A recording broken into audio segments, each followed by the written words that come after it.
overtimes bullīši, principā tā ir mana tēma.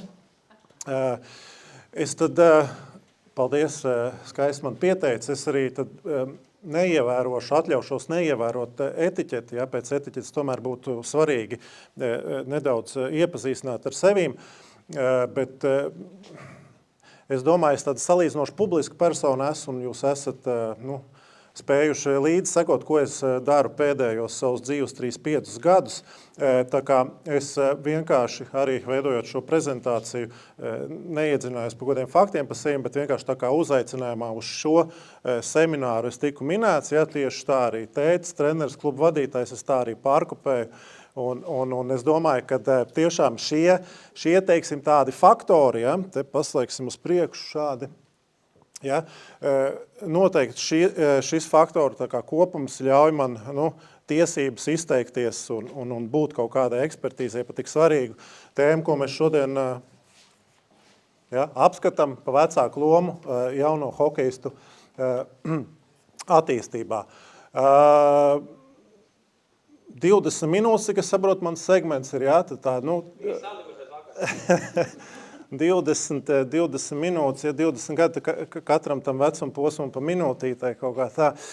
Labi, klausties, skaidrs, ka 20 minūtēs visu informāciju pasniegt būtu sarežģīti, ir noteikti daudz literatūras šajā sakarā, bet es neesmu šeit, lai šodien citātu jums psiholoģijas grāmatas. Es tad izskriet tā kā gaisīgi cauri šīs 20 minūtes ar kaut kādām mini analoģijām. Es domāju, ka jūs daudz piekritīsiet manis teiktajam, tāpēc laižam uz priekšu.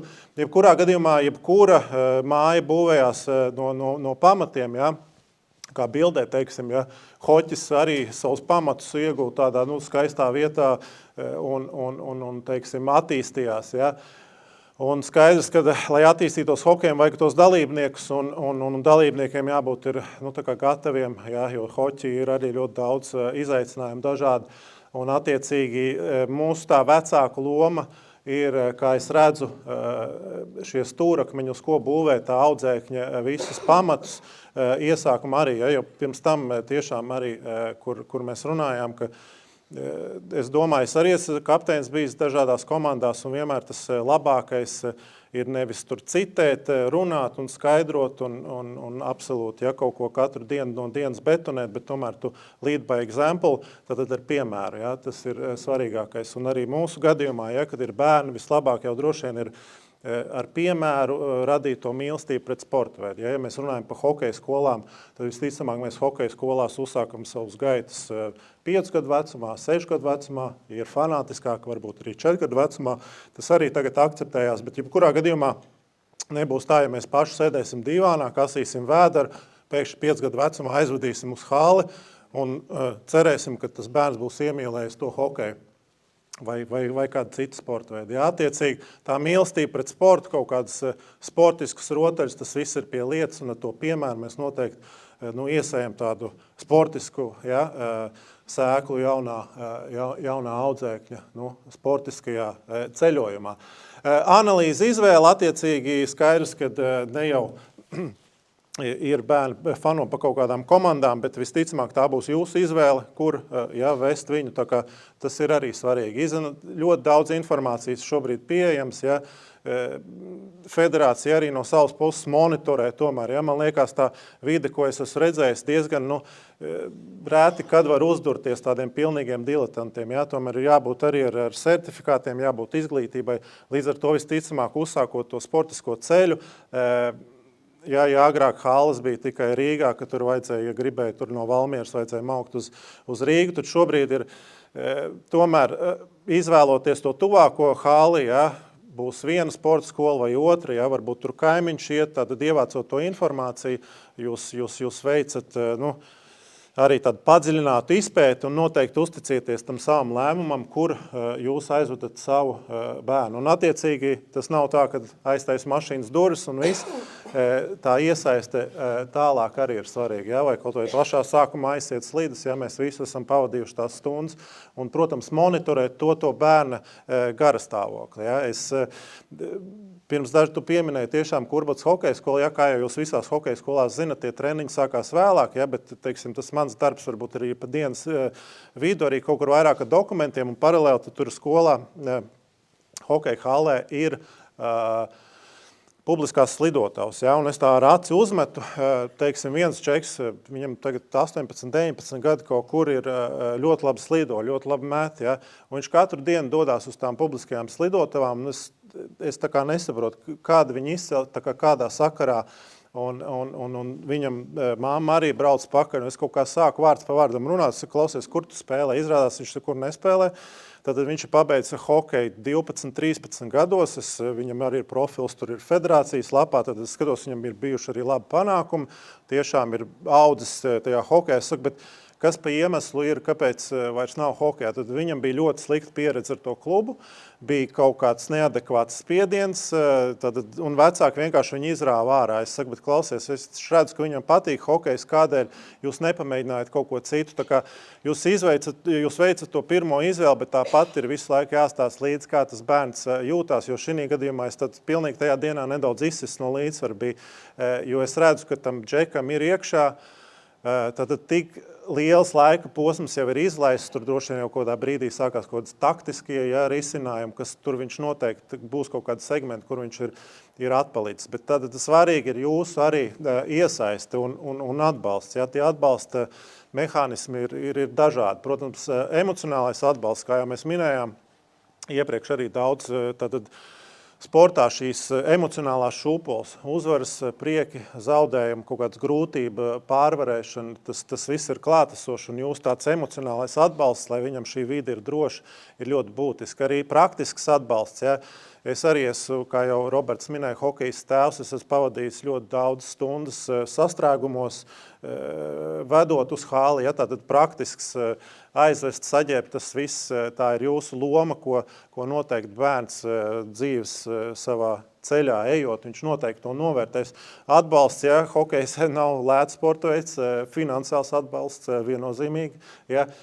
Kā to formulēt, vieglāk pārdzīvot no sevīm, ja es zinu, ko man hoķis ir devis visā šī ceļojumā, cik daudz tas uzzinājis pa sevīm, attiecīgi tas nav kā tēriņi, ja, tie finansiāli, bet vairāk es to uzskatu kā ieguldījumu bērnu attīstībā. Un tad tomēr ir vieglāk šo visu vienādojumu atbalstīt un uzticēties tiem saviem lēmumiem, ja, un uzticība šim visam procesam.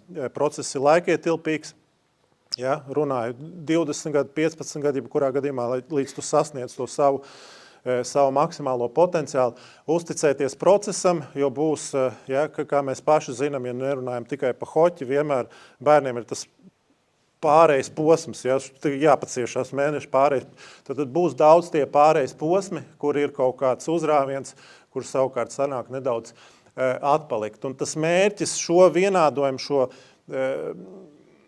šo stūrakmeņu sasumējot kopā, tomēr, lai tā vide ir, lai bērnam rodās gribas spēks sportot, lai viņš aug veselīgs, lai viņam ir āķis lūpā, lai tiešām tā ir vide, kurā viņš grib atrasties. Ja?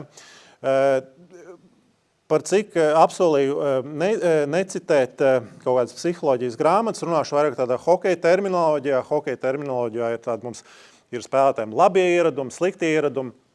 Attiecīgi arī, lai vieglāk vecākiem norientēties apmēram, kā šos stūrakmeņus īstenot, vērtīgi būtu no manas puses izskriet cauri labiem ieradumiem un sliktiem ieradumiem. Ja tagad moderni ir, lai tā līkne ir pozitīva, attiecīgi tad sākšu ar tādiem sliktākiem piemēriem. Varbūt palūkšu, Robert, man liekas, mums tas nākamais ir, uzliekam video tādu iedvesmai. Jā, iedvesmai uzliksim vienu video, ja, nepārāk pozitīviem piemēriem.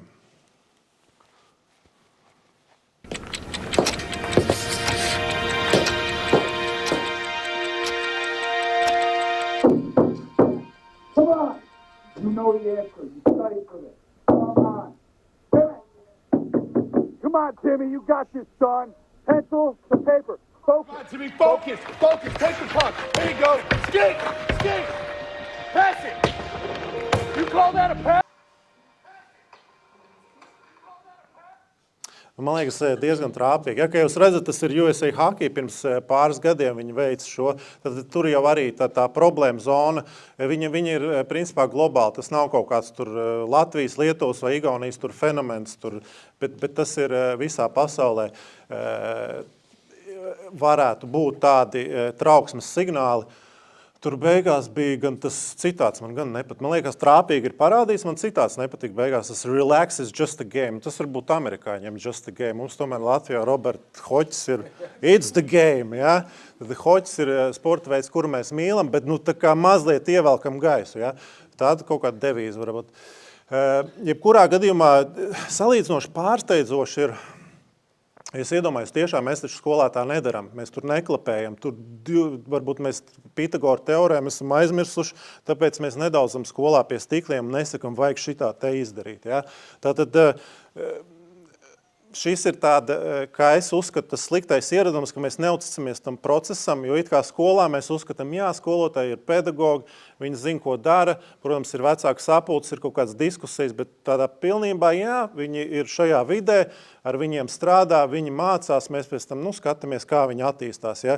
Tur pretīm, ja, kā video ir šādi gadījumi arī šajos platumgrādos, un tā neusticība šim procesam ir novērojami, ja, kas rada šo spiedienu. Ja. Tātad spiediens tur arī bija. Tur pēc ķermeņa valodas jūs jau redzējāt, tur nebija pat jādzird, bet tur arī bija tas, ka tur bija 5 minūtes līdz eksāmena beigām. Un tas bērnu arī, ja viņš, teiksim, tajā mācīšanas procesā, hoķi spēlējot tur 5 minūtes līdz spēles beigām, kaut kāds svarīgi momenti, liels stresa situācijas, tad viņam ir jāļauj izmēģināt, jo dažādi, ja, teiksim, jums arī nepatīk apmācības procesā, ja būtu šis tā kā nevajadzīgais spiediens, ja. Neuzliekam bērniem to, ko paši negribētu. Ja es arī nebūtu priecīgs, ja man 16-gadīgais puika tagad pie stīkla šitā te bakstīt, klausies, tu teici, ka iekļausies 20 minūtēs, palikušas 7, es vēl neesmu pusē. Tā kā tas ir būtisks moments. Vēl viens no sliktiem ieradumiem – salīdzināšana. Tad es viņu vairāk ieliku pie slikta, jo salīdzināšana mēdz būt arī laba. Ja? Pie slikta, ka mēs, teiksim, salīdzinām ar citiem bērniem, tas var uzmest, šits nevar uzmest manēs, tur varbūt viņš tikko vēl, teiksim, nemācēja pacelt ripiņu no ledus, tagad jau ir aizgājis 2., 3. mēnesis, jau sanāk stiprāks mētiens. Tas nekas kādam ir ilgāks backgrounds hoķī, viņš ātrāk slido, viņš ir spēcīgāks. Ja tā rezultātu arī salīdzināšana nemitīgā, cik es vārdus iemet, cik piespēles, tad salīdzināšana, es redzu, ka viņi ir veselīgi, ka mēs monitorējam, kā attīstās, ja, tāpēc arī ir, man liekas, ka ir vērtīgi, ir kaut kādi tie testiņi, tātad mēs redzam tur, cik viņš tālu aizlec no vietas, ja. Varbūt, ka kādu gadu skatāmies, viņš pēc tam ir kļūs vājāks, tad tāda veida salīdzināšana, es domāju, tur ir pievienotā vērtība savukārt, ja šo visu radot to tādu neusticību spiedienu un salīdzināšanu neveselīgu, tā vide radīsies, kurās būs vienkārši bailes tā kā doties tajā piedzīvojumā. Viņš negribēs vairs atrasties tur pēdējās 5 minūtes, ja, kad kaut kas izšķirās tur uz ledus un tādā ziņā. Un te pa piemēram mēs varam ņemt kaut kādus grānus, ja varbūt aiziešu bišķiņu no hoķa projām, kaut vai futbolā, ja, Messi, Ronaldo, tā kā izcili sportisti, jūs redzat, viņi iet izpildīt to izšķirošo pendeli, viņam ir tā kā, smaids uz sejas. Un daudz, teiksim, uzskata, viņš ir droši vien vienkārši tā kā pārliecināts, ka viņš tūlīt iesitājis, tad viņš aizsit garām, tad visi tā kā pa viņu smējās, tur arī, ko tu domāji, ka tu iemet. Tad, kā es to redzu, 99% gadiem tad pro sportis, kas ir tiešām tāda attīstīta, un viņš ir priecīgs, ka viņš ir ticis tajā momentā, ka kaut kas tūlīt izšķirsies, ka viņš ir uz tās platformas, viņam nav bail, viņš ir priecīgs, ka viņš ir ticis līdz tam brīdim. Un es uzskatu, ka tas ir vērtīgi iedvest bērnā, lai nav tās bailes, lai viņš mēģina, jo viņš vairāk nokļūst tajās pozīcijās, kur kaut kas izšķirsies, štruns, ka nesanāk, viņam veidosies pieredze, kāpēc ne? Nākamreiz varbūt arī izdosies, ja? Jo tas vienmēr ir sportā tās, ļoti maza atšķirība ir starp izdošanos un neizdošanos. Jā, varbūt Messi, Ronaldo nav man mīļākie sportisti, viens no maniem mīļākiem Rodžers Federers, jā, bet arī viņš, runājot ar jauniešiem, es dzirdēju kādu lekciju Amerikā universitātēs, tātad izcilākais tenisists, jā, viens no izcilākajiem, 80% spēles savā karjerā vinnējis, bet tajās spēles ietvaros punktu starpība tikai 54% pret 46%, tātad vinnētie punkti. Līdz ar to, ja viņš būtu sevi, teiksim, brucinājis vai baidījies no tā, ka tagad ir taču izšķirošais punkts, man ir 50-50 vai sanāks vai nesanāks, tu kaut kā aizej no projām, ka tu pat nemaz negribi līdz tam mirklim nokļūt, ka kaut kas izšķirās. Ka tas būtiski bailes jau izskanēja ļoti daudz šo iepriekšējo arī prezentāciju laikā. Tas tāds būtisks faktors, kur mums tā kā jācenšās ir iznīcināt. Pretstatā labie ieradumi, komunikācija. Komunikācija, es vienmēr esmu redzējis tā kā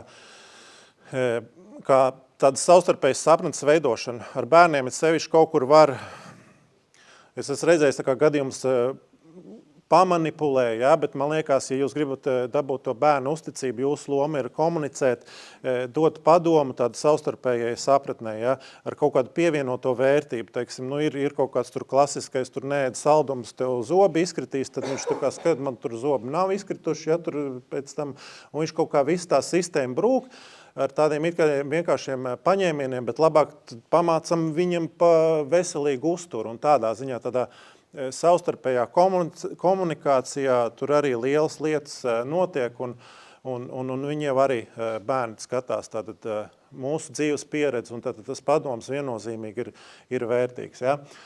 Centība, atbildība, to varēja arī pie stūrakmeņiem likt, bet tā kā atzīmēt bērna, tad vecāka loma, labs ieradums ir atzīmēt šās divas komponentes, jo bieži ir tā, ja es pats intervijās cirēju, saku, kas tur vajag cīnīties, cīņas spars, mēs arī viņš tur iekāpa mašu, vajadzēja tur cīnīties, ja, atzīmējam to centību un atbildību. Ja nevienmēr arī, ja būs laba komanda, būs izpildīts foršs mājasdarbs, ja jūs būsiet gatavi tai spēlē, viņš būs labā formā, ne jau vienmēr arī būs ļoti smagi. Ja? Pēc sevīm es zinu, kad es nenormāli cīnos uz tā laukuma, tad kaut kur ir bijusi manā tajā mājasdarbā, kaut kur es esmu nogriezis stūri, neesmu pietiekami sagatavojies vai kā.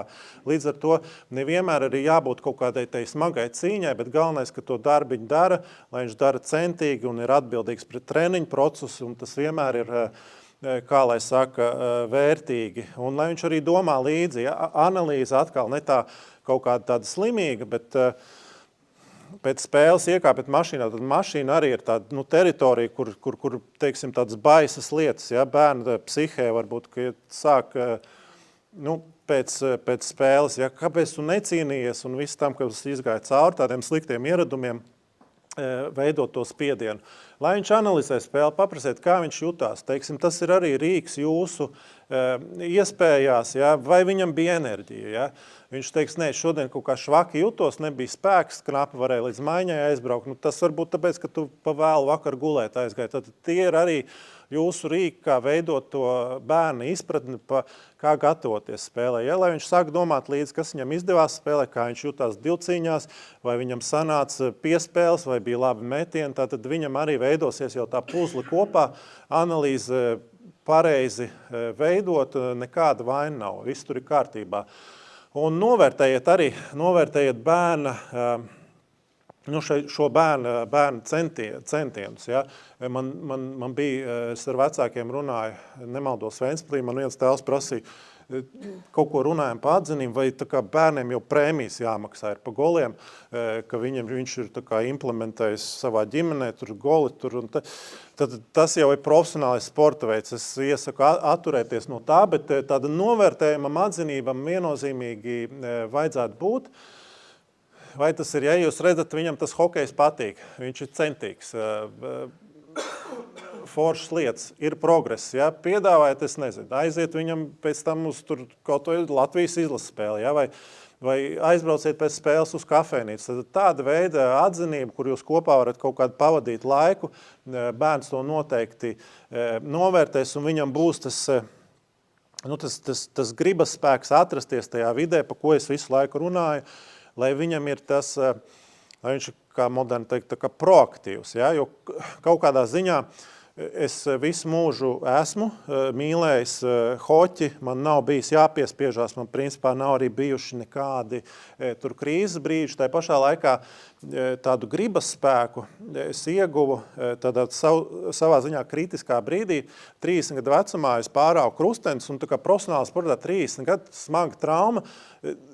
Tad ļoti uz robežas tā doma iespējams pat varētu arī beigt, ja? Bet tad bija, ja pirms tam tu tomēr ej, patika hoķis, nav jautājumu, bet tu ej pēc tādas inerces, ja? Tu atnāc uz treniņu, tad trenerim ir kaut kādas idejas, trenējies, foršs treneris, jā, baigi labi, nepārāk treneris, tāpat, tad tu ej nedaudz tā pēc plūsmas, savukārt tas ir tas brīdis, kad tu sēdi mājās un tu vairs neesi, tu nevari vairs pasportot, un tajā brīdī tu kaut kā saproti, es gribu atpakaļ tikt visā tajā viesulī, ja? Vai tie būtu uzvaras, zaudējumi, kaut kādu grūtību pārvarēšana, respektīvi, tā kā tu atmet tās bailes no kaut kādām neveiksmēm un tu izbaudi visu šo procesu. Ja?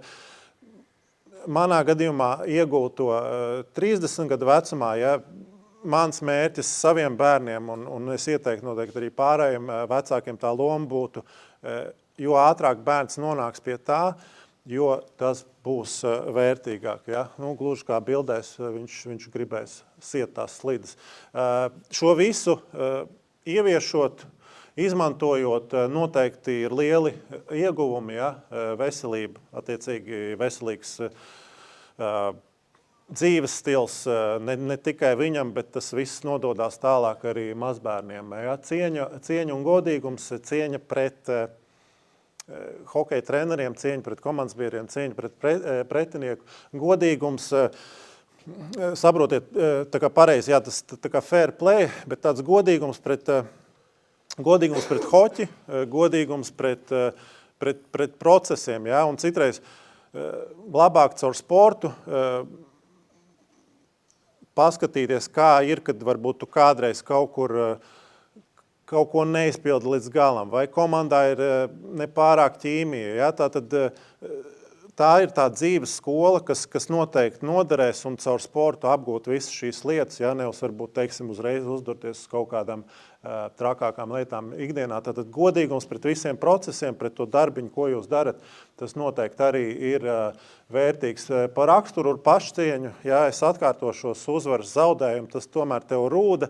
Tas brīdis, kad tu spēj pārvarēt kaut kādas grūtības, piecelties, ja, un atkal maukt tālāk, tas tomēr, bet pārliecinoši rūda raksturu un iedot tādu, kā lai saka, pašcieņu. Arī, ja, kas brīvlaikā nosēdēs visu laiku mājās, viņa tā pašcieņa, tomēr, ka viņš uzsāk tās skolas gaitas, tā kā savādāk, bet ja tu esi bijis kaut kādā nometnē, tā kārtīgi padarbojies vasarā, tomēr tā pašcieņa arī iet roku rokā ar tādu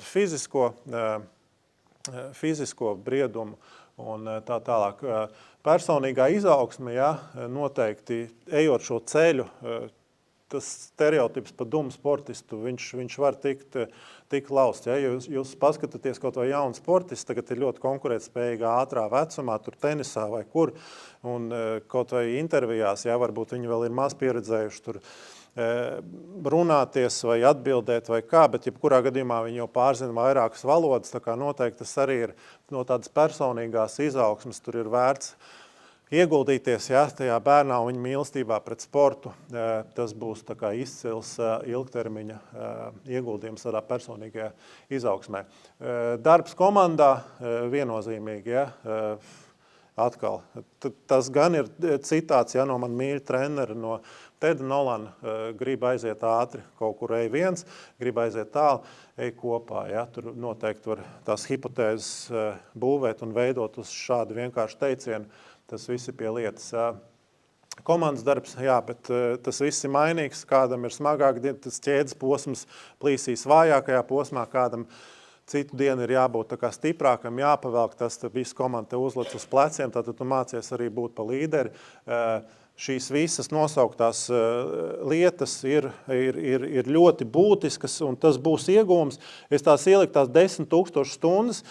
Tur gan es esmu iepazinies, es papētīju Floridā profesors vārdu izkrīt no galvas, tad Eriksons, PhD, ja, profesors, viņš izveidoja to hipotēzi par 10,000 stundām, lai tu esi meistars tajā, ko tu dari, sasniegt to, teiksim, to savu maksimālo pro versiju, ja, tad potenciāli skaidrs kādam ir augstāks kādam, bet jebkurā gadījumā tās 10,000 stundas, tad es ticu darbam, es vienmēr uzskatu, ka arī nošpikots teiciens, ja, kad patika amerikāņiem, kad darbs vinnēs talantu, tad, kad talants smagi nestrādā.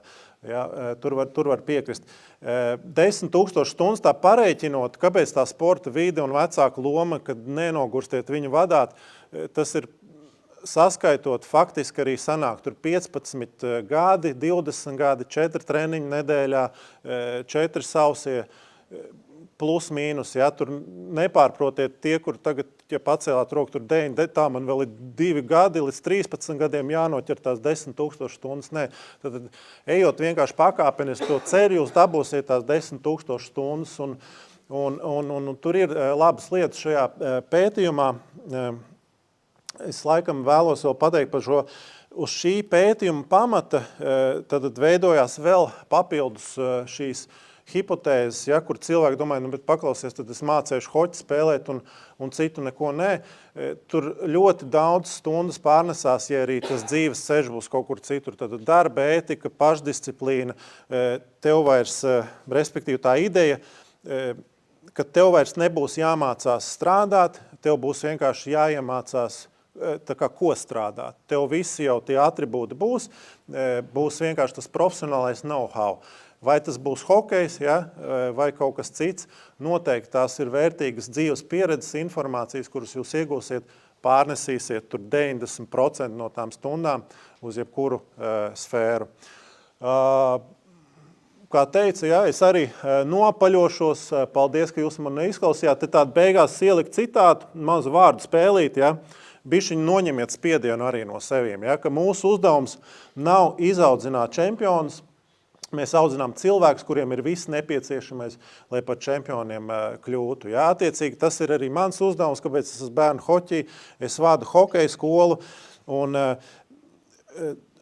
atkal šeit es nedaudz arī trenerus kacinu, kas es ieguldos visu, lai viņam būtu visi tie atribūti, bet tad daudz, kas ir arī no šī paša bērna atkarīgs, no viņa vecākiem, kā mēs viņus aplipinam ar šo foršo vidi, ja, jo būsim reāli. Tad treneris ir, kas saka, es izaudzināju 3 tur Latvijas izlases džekus, ja, un tu neizaudzināji 200 Latvijas izlases džekus, tad vienmēr ir arī atgriezeniskā saite, divvirziena ceļš, ka noteikti gribās, lai tas vecāks pretīm, lai audzēknis, lai viņš pareizi apstrādā to informāciju, un līdz ar to, jā, tā arī kustamies tālāk. Es, man liekas, paspēju iekrāvos, ko. Paldies!